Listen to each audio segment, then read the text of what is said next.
Welcome to Mondo People episode 2 featuring Lydia Moussa. There's a huge disparity on how I come across. There's a better word for that. There's a better synonym. There's a colossal disparity of how I come across in the first and second podcast based on the person I'm exposed to, the external stimuli, and the preconceived ideas that I have on that person and how they have on me. We just are a different version of ourselves. We hold the same belief system, we hold the same values and ethics, but we act according to what we're presented with. My second guest, Lydia Moussa, is highly ambitious, presents herself really well, very well thought out. She's a mother and entrepreneur. And I know you'll find this conversation as valuable as I did. Our sponsor is immersevr.education. You can visit the website on immersevr.education, where you can purchase and view the most interactive and fun toys, which take advantage of these new mediums of virtual and augmented reality. Welcome to Mondo People, episode 2, Lydia Moussa.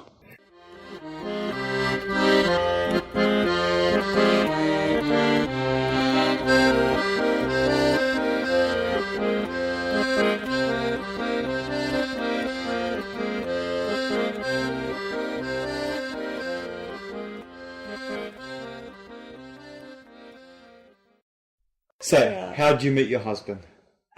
So Andrew and I met at church, and we graduated from the same year, same cohort, different schools.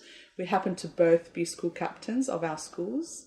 So they asked us to do a little speech together for all the graduates, and that's when we started speaking. And then stayed a bit in touch. Yeah, quite romantic. Well, yeah, it was quite nice, and we were just stayed friends for like 5 years, and then he asked me out after 5 years later, and the rest is history. 6 years later, 2 kids. 11-year process. It was an 11-year process. That's right, and then we moved to the UK after we got married, and as I was saying, What was that like? It was fantastic. I mean, we went in not knowing. You were conscious not to get pregnant, right? Yes. Like Andrew? No, we were quite young, so we wanted to make sure that we really enjoyed our life together and travelled and did all the fun things. We went to the UK with no jobs. How old are you? We were 24 at the time, nearly 25, and we went in. How old are you now? Do I really have to say that? No, I'm 31. 31. So just embrace it. Oh, I love it. 31 is the new 21, actually. We're decaying at the same rate, okay? Yeah. So we went to the UK with no jobs and set ourselves 2 months. If we didn't find a job, we'd do at least a bit of travel and then come back home. But luckily, we found jobs. I couldn't work as a pharmacist, so I doubled, and then we met some amazing people who really wanted to make a positive change. And so why the UK first?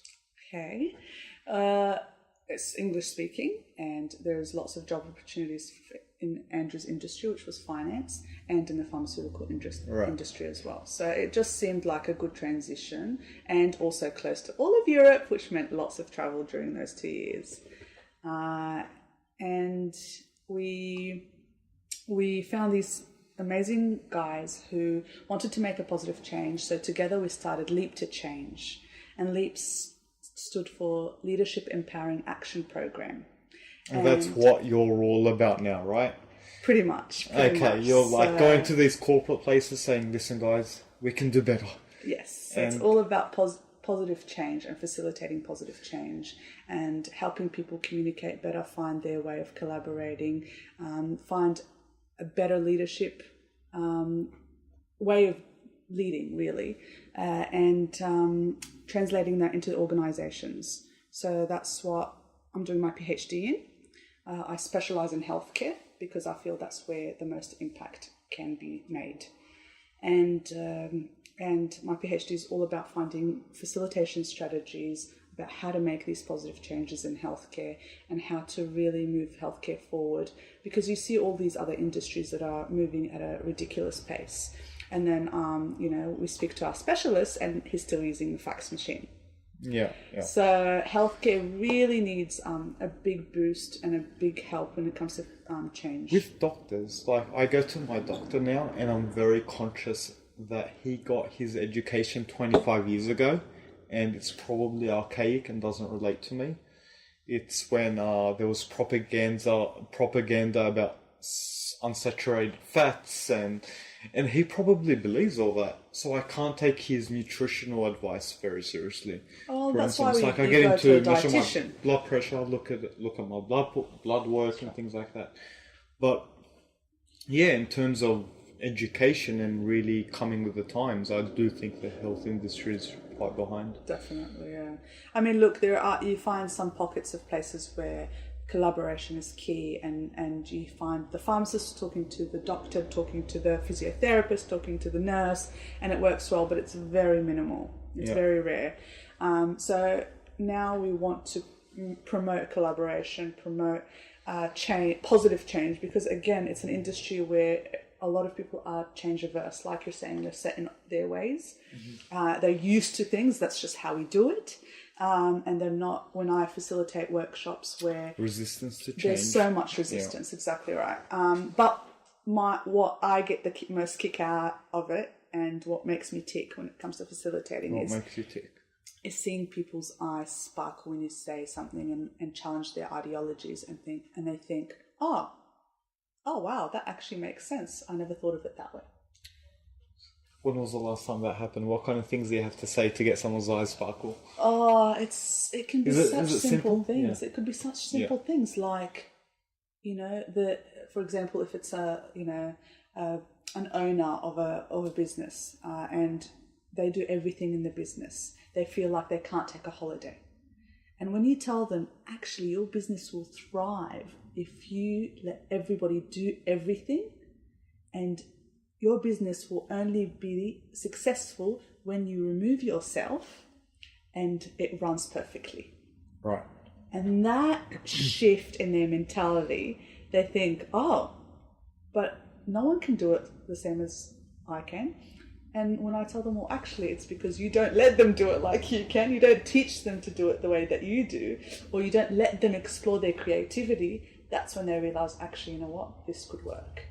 And it changes their entire way of working. So, Google, for instance, right? They've got this really hip way of doing things. They've got like sleeping pods for employees, and their employees have freedom, and they think they're going to get the most creative energy from their employees, right?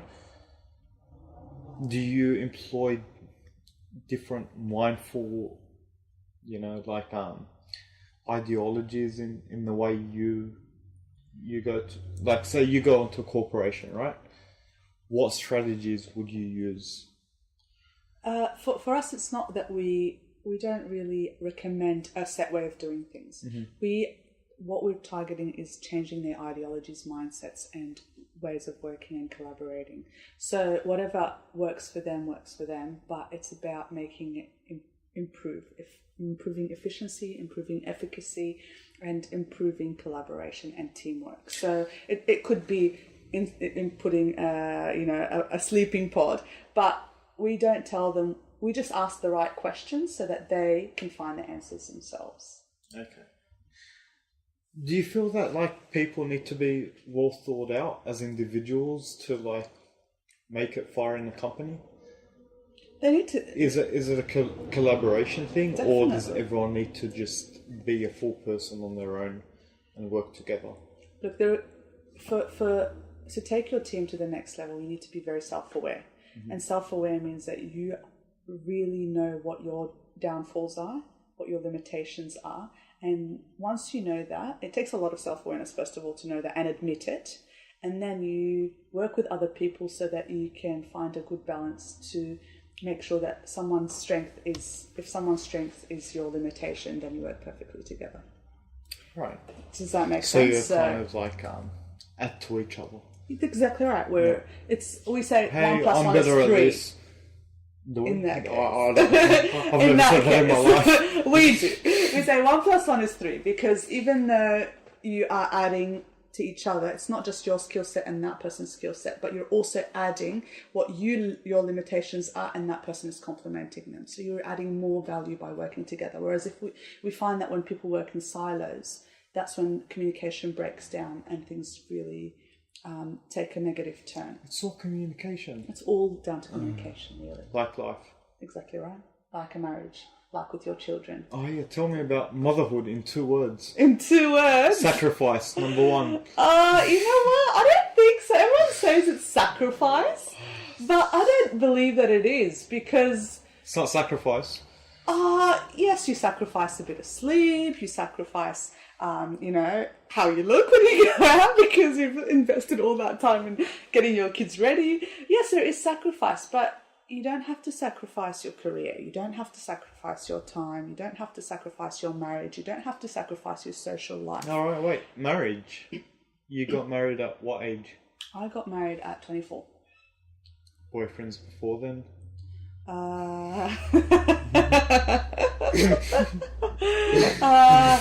My true love was my husband, and that was my only true love.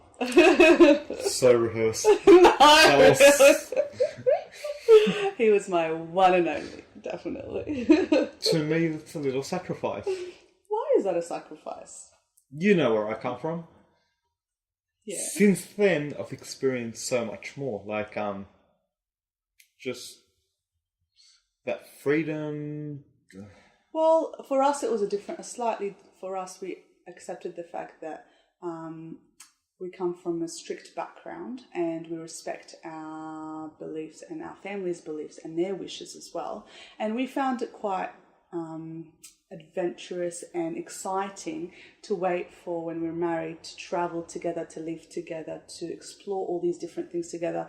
People say, oh, you missed out because, you just got married straight away and you didn't, do all these things before. Well, I did everything after marriage. We went to the UK, we travelled, we really enjoyed our time. Got a different definition of everything. That's exactly, we do have a slightly different definition of having fun.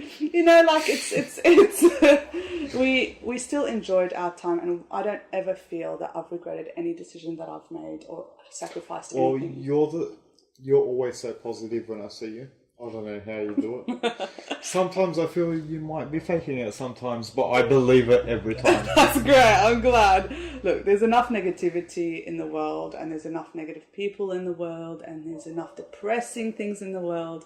I figure, by adding some positivity, it will always be a positive thing rather than, adding more misery. So tell me the times where you're like, maybe motherhood wasn't the right way to go. Because they come, I'm sure of it. Because sometimes I enjoy my life, but sometimes I'm like, maybe there's an alternate, like grass is greener on the other side top. I've never, because it's not like I had to choose between motherhood and, say, my career, or I didn't have to choose between motherhood and my social life.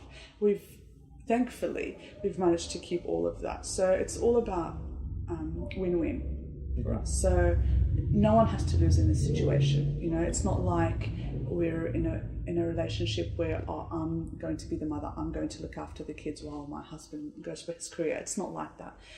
What we aim to do is make sure that everyone wins. Sacrifice. Like you had no sacrifice. I enjoy with my daughter, I was in the right state and in the right time to take some time off and really look after her and enjoy her, and I loved it. It was 10 months and I just loved every moment of it. With my second, we decided to have my second when 1 year after I started my PhD. So it was very mindful, It was a mindful decision because we said, okay, we don't want to wait too long. We want to have a good age gap between them, but also I don't want this to sacrifice or to inhibit me from finishing my PhD. So the compromise and the win-win was that I was going to take 3 months off. My husband was then going to take 3 months off after that to look after Bub, and then he'll go into care. So we found a happy medium, and